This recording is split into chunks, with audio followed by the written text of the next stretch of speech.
আমাদের জীবনে কিছু কিছু সম্পর্ক মাঝে মধ্যে এমন একটা অবস্থায় এসে দাঁড়ায় যেখানে কাউকে পুরোপুরি কাছেও টানা যায় না, আবার পুরোপুরি দূরেও ঠেলে দেওয়া যায় না। আর এই ধরনের সম্পর্কগুলো নিয়ে আমরা অনেক সময় মানসিক দ্বন্দ্বে ভুগি। মনে হয় সম্পর্কটা ছাড়লেও ঠিক হবে না, আবার ধরে রাখলেও শান্তি নেই। আসলে সব সম্পর্ককে সমান মাত্রায় রাখা যায় না, কিন্তু কিছু সম্পর্ক আছে সেগুলোকে সামঞ্জস্য রেখে চলাই বুদ্ধিমানের কাজ।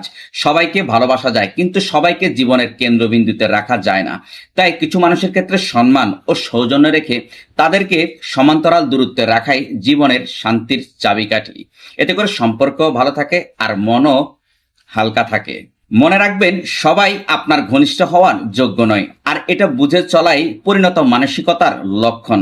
যে আপনার শান্তি নষ্ট করে তার থেকে দূরে থাকাই সবচেয়ে উত্তম উপায়।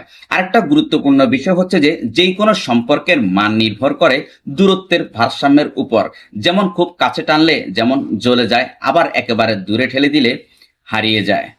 সর্বশেষ কথা হচ্ছে যে জীবনের প্রতিটা সম্পর্ককে না ছুঁয়ে না হারিয়ে সমান্তরালভাবে বাঁচিয়ে রাখুন। আর এটাই হলো বুদ্ধিমত্তা, আর এটাই হলো মানসিক পরিপক্কতা। Thanks for watching.